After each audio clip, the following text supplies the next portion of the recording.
On est ici dans le jardin de John qui a été détruit comme tous les jardins dans cette rue. On va aller voir John qui est en train de nettoyer sa maison. Son père a conduit 4h30 depuis Houston pour venir l'aider. John, est-ce que vous pouvez nous raconter ce qui s'est passé? Can you tell us what happened? On était complètement endormis, mon fils et moi on dormait à l'étage. Un ami à moi était ici en bas. Et vers 4 heures du matin, le shérif est venu, a toqué à notre porte, nous a dit qu'il y avait de l'eau dans le jardin et avec un ton très strict, il nous a dit « Sortez d'ici maintenant ». L'eau était à 1,5 m de notre porche au moment de la crue, quand il a toqué à la porte. Et le temps qu'on sorte, en 15-20 minutes, elle atteignait la porte d'entrée. Est-ce que vous pouvez nous montrer justement l'intérieur de votre maison? Can you show us how it is inside? On va laisser Sonia nous montrer un petit peu. Nous parliez de votre fils. Vous m'avez dit qu'il avait 6 ans, qu'il a été réveillé avec vous en pleine nuit. Et vous êtes aussi extrêmement soulagé parce que vous avez appris il y a quelques heures que votre fille qui était dans ce camp dont on a beaucoup entendu parler, ce camp de vacances, avait été sauvée. You told me your daughter was in that camp. You've learned a few hours ago she's safe. Can you tell us what you went through? Oui, ma fille était dans le camp de vacances Mystique, l'endroit qui a été le plus touché. Il y a encore 6 ou 7 heures, on n'avait aucune nouvelle. Finalement, ma femme a appris qu'elle était saine et sauve. Elle a été évacuée par un hélicoptère de l'armée. Moi-même, j'ai été militaire et elle m'a dit « Papa, j'ai fait un tour d'hélico ». Elle est en sécurité maintenant. Ils sont à la maison, là où on loge, à Ingram. Qu'est-ce qu'elle vous a dit, votre fille? Qu'est-ce qu'elle vous a raconté? What did she tell you? What did she go through?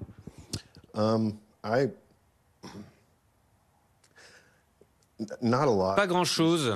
Elle nous a juste raconté à quel point elle avait eu peur. Ils étaient au 2e étage.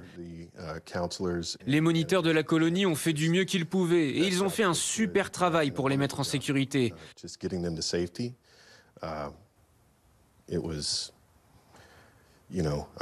n'imagine même pas à quel point ça doit être effrayant de vivre ça. À 10 ans, voir l'eau monter autant en si peu de temps. Mais voilà, c'est ce qui s'est passé. Pour le moment, elle n'a pas vraiment dit grand-chose, à part que tout le monde était là pour les aider, pour les garder en sécurité et en hauteur. Dès qu'ils ont pu, une fois que le niveau de l'eau est descendu, ils ont pu monter au sommet d'une colline. Et ils ont attendu jusqu'à ce que la garde nationale arrive. Voilà, Marie Gentric avec Sonia Reynaud. Kevin Fleury, ce fleuve-là, les eaux du Guadeloupe sont considérées comme parmi les plus dangereuses des États-Unis. Oui, exactement, avec déjà de précédentes crues, au moins une qui nous a emmené à un niveau d'eau très haut, 9 mètres. Là, le problème, c'est que sur certaines stations qui sont installées un peu comme chez nous, Vigicru, vous savez, avec voilà, des boucles de comptage qui permettent de voir le débit et la hauteur du niveau d'eau. Bon, certaines stations ont lâché et quand on voit les images de cette caméra de vidéosurveillance, on comprend pourquoi.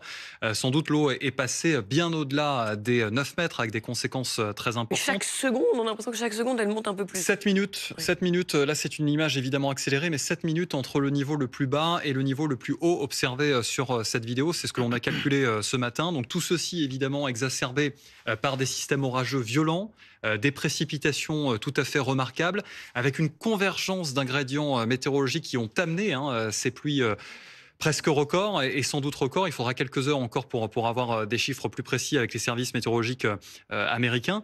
Mais on avait une ex-tempête tropicale Barry qui est venue converger donc non seulement avec l'humidité tropicale, mais aussi l'instabilité présente sur le centre du Texas. Et ça a donné lieu à des orages violents, stationnaires, sur de mêmes zones pendant plusieurs heures. Un peu intéressant aussi et important de le rappeler, la topographie des lieux.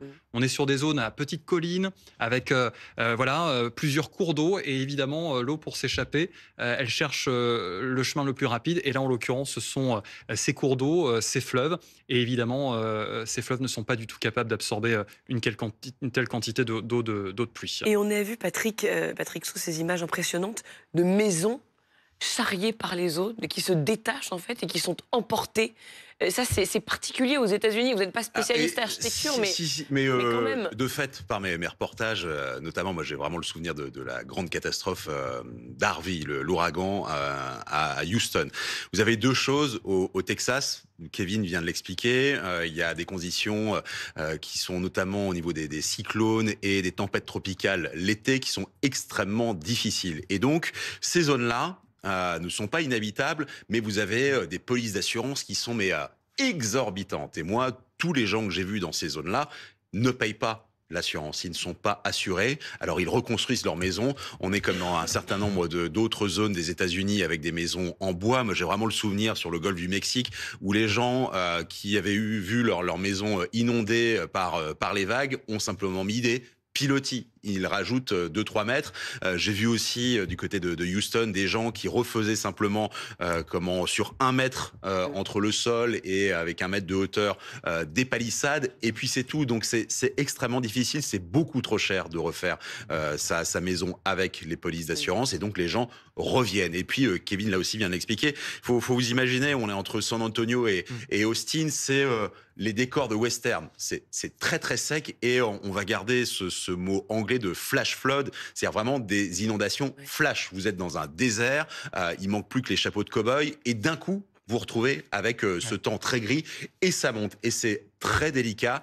Le problème, c'est que, encore une fois, comme les gens vivent à crédit et que l'assurance n'a vraiment rien à voir avec ici, même si on parle du réchauffement climatique en France et du fait que les compagnies d'assurance augmentent leurs tarifs, aux États-Unis, ça n'a vraiment rien à voir. Vous ne pouvez pas, lorsque vous êtes un Américain moyen, vous permettre de payer autant lorsque vous êtes dans ces zones-là. Jean-Claude Beaujour, vous êtes avocat spécialiste des États-Unis, bienvenue à vous.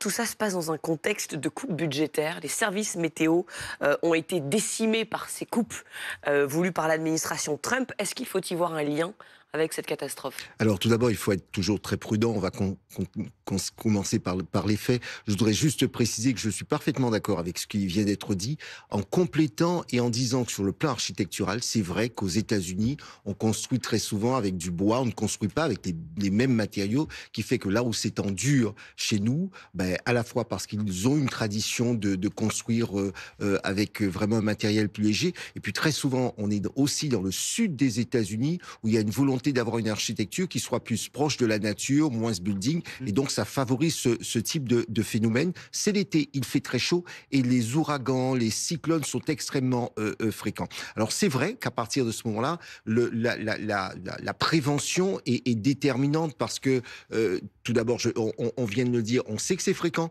on sait que ça peut arriver. Nous étions le week-end du 8 juillet, du 7, du 6, je ne sais plus, du 6 juillet, dimanche, et effectivement l'été, un certain nombre de gens dans le sud, on va à la fois dans les zones les plus rafraîchies, les enfants partent en camp, et donc il y avait le risque est toujours présent à cette période, et en fait on reçoit assez fréquemment des alertes. Alors est-ce que ces alertes n'ont pas fonctionné? On le saura, il est encore trop tôt, mais c'est vrai qu'on ne peut se dire que face à de tels phénomènes, il faut de la prévention, il faut du personnel, il faut que au fond que le gouvernement soit équipé pour pouvoir faire face à ce qui est un drame terrible, et on pense aux familles, plus de 25 enfants. 750 enfants qui participiez à ce camp d'été chrétien pour filles sur les rives de ce fleuve. Mais l'été, je vais vous dire, l'été, quand on est parents, on en voit tous, les miens quand ils étaient petits, ils allaient en camp d'été, puis ils partaient en week-end, c'est le moment où on envoie, et puis on prend un peu de frais, les enfants sont à l'air, surtout si ce sont des citadins,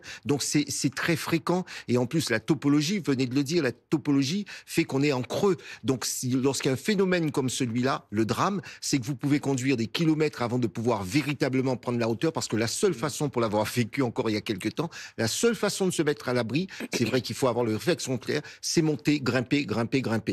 Et c'est là où vous pouvez grimper et se mettre à l'abri des courants. Et quand vous êtes dans une cuvette, vous ne pouvez rien faire. Donc c'est vrai qu'il faut de la prévention,